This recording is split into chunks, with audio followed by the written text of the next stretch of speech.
The police are paying security guards to act in the same vein as police. And this security guard is telling this couple what they do is they drop off pallets. Lawz has given them permission to take a pallet, and the security guard isn't abreast that they already cut a deal with Lawz to take the pallets that are dropped off by the semi-trucks and go and sell them. I told you to leave property. You've been trespassed and warned multiple times. I'm calling the police. Son of a bitch. Get the... God damn it! Get the fuck out the vehicle now! You already tried to hit me once! You move this vehicle again, I will fire! Oh my God! I told you to stop and do not angle the vehicle at me! Call the authorities now! Oh God! Help me! I told you not to move the vehicle! I told you! You call 911 right now! Oh my God! You fucking ass! Oh my God! You already tried to hit me with the vehicle once! And that is assault! You also used pepper spray! You've been trespassed from the property multiple times! Freddie! Freddie! Freddie! Do you see how dangerous it is having people in charge that say things like, we're just gonna kill people? This security guard is screaming like he's a cop and thinks that the louder he is, the more it justifies his murder. I told you not to move the vehicle! I told you! You call 911 right now! Oh my God! You fucking ass! Oh my God! You already tried to hit me with the vehicle once! And that is assault! You also used pepper spray! You've been trespassed from the property multiple times! Freddie! Freddie! Freddie! Oh! Oh my God! Oh! The security guard just shot my husband! Oh! Oh! Freddie! Freddie! Freddie! Freddie! Freddie! Freddie! Oh my God, you killed him, you asshole! I told you, he tried to hit me! Why'd you shoot him? Because he tried to hit me with a vehicle! That is assault with a deadly weapon! So the man in the car who was murdered by the security officer was named Freddie Nelson. Freddie Nelson got shot, what was it, 5-6 times with at close range with a 44 caliber, I think. You already tried to hit me once! You move this vehicle again, I will fire!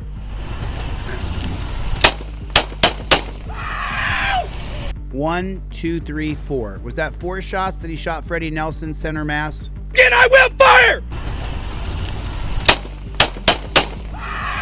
He shot the man 4 times at point blank range. The guy was no less than 15 feet away, and he killed Freddie Nelson. So here's the follow-up video to this video, but here's what happened to that private security guard. Well, today, the private security guard who pulled the trigger learned his fate in a Multnomah County courtroom. Fox 12's Connor McCarthy was in the courtroom and joins us live in North Portland to tell us how long Oregon. that man will now spend in prison. This is the same cop that killed Freddie Nelson. I'm sorry, the same security officer. He was a security officer at Lawz, and he killed Freddie Nelson for moving his truck and said, oh, you aimed it at me. Pete Enriel, 30-year-old Logan Gimbel was sentenced to life in prison with the possibility of parole after 25 years for shooting and killing 49-year-old Freddie Nelson here at this Lawz parking lot right here behind me. Now, next Tuesday is the anniversary of his death and the shooting that terrified customers. 2 years later, in statements, family members wrote that they're still trying to process that day. It's been nearly 2 years to the day since 49-year-old Freddie Nelson was shot and killed in a North Portland Lawz parking lot. Today, family members got the chance to express the pain and sadness to Logan Gimbel, the man who pulled the trigger. That was a security officer. And, you know, he's been in jail for a while at this point, so he can't get a decent haircut. But this poor bastard, he learned by watching cops say, don't you point that car at me or I'll shoot you. And then he thought he could do the same thing. He took my best friend and partner of over 30 years He took the father of our 3 children and our grandson's grandpa or papa. Multnomah County prosecutor Amanda Nadell read a statement from Nelson's wife, Carly. She wrote how she will never be the same after May 29th, 2021. I pray that someday I can have a forgiving heart so that I can move on with my life. As of now, I cannot see how I can ever learn to live with this pain. Not 1 hour has passed without thoughts of my husband, and many tears have been shed. Court documents say that there was a dispute between Nelson and Cornerstone Security Group over Nelson selling wooden pallets in the weeks leading up to the shooting. Even though he had an agreement with Lawz to collect and sell the store's unwanted pallets, the security company banned him from the parking lot. On May 29th, Gimbel confronted Nelson and it escalated quickly. Gimbel pepper sprayed Nelson and his wife before opening fire on Nelson with a gun he wasn't allowed to legally carry as a security guard. Gimbel's lawyer claimed he had a gun he wasn't supposed to carry in Portland, Oregon. Was acting in self-defense, saying Nelson was driving toward Gimbel before he opened fire, but the jury saw otherwise. Earlier this month, they found Gimbel guilty of second-degree murder. I just want to say to the Nelson family, I'm sorry for the loss that I caused, and I hope that with this they can find some closure. Today, he was sentenced to life in prison with the possibility of parole after 25 years. Even though Nelson's family may have gotten justice, his wife wrote, "Memories of that day will never go away." This tragic loss of my husband has devastated me in every way, financially, mentally, physically, and emotionally. I have been forever changed, and I don't know that I will ever be the same again. You can't go around killing people, man. And this is the whole reason why I don't preach to more against these dirty pigs that violate us every day, because I don't want to see people get hurt and killed. I don't want to be the leader of something that people die. It just doesn't sound very fun to me. Sooner or later, the American populace is gonna fight back. Sooner or later. We can't live in this police state forever. Something eventually will break. As soon as they get all of us who are middle class into the poverty level, which they're trying to do with food prices, car prices, transportation, housing, they're trying to make all of us super poor so that there's only super rich and super poor. Oh, there'll be poverty and super poverty. Those of us who work 2 or 3 jobs and hustle hard, we might be able to have an apartment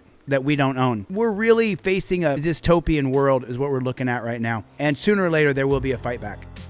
Your arms go to a touchdown position. You see this arm elbow bend right there? Phone's at the top of it. There's the top of the goalpost. There's the other side of the goalpost. Now I've got a touchdown position. Copper can't say I was reaching. Copper can't say nada. I had my license, registration, proof of insurance ready to go along with a copy of my driver.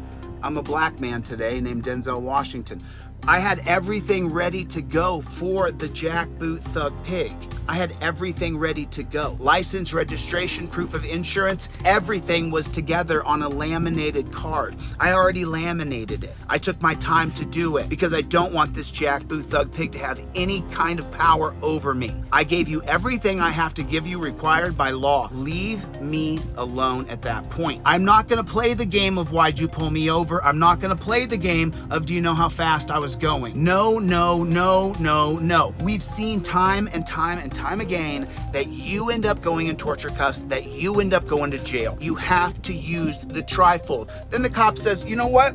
I want to search your car. And you say, okay, sure, you can search my car. And then you get out of the car. And then you turn around and you pull your trifold out and you say, you know what, I revoke consent. If I can give consent, then I can revoke consent. I revoke consent on camera. Now, from the 1914 case of Weeks called the exclusionary rule, he can no longer search. He has to stop searching. Anything he finds after the search, after you revoke consent, is no longer admissible in a court of law. If you have it on camera, doesn't matter what you have in your car after that point. You gave consent, he took your consent, used your consent, you revoked that consent, and then he searched your car anyway. It's now the exclusionary rule. No longer can he use it. Fruit of the Poisonous Tree from 1961, Mapp versus Ohio.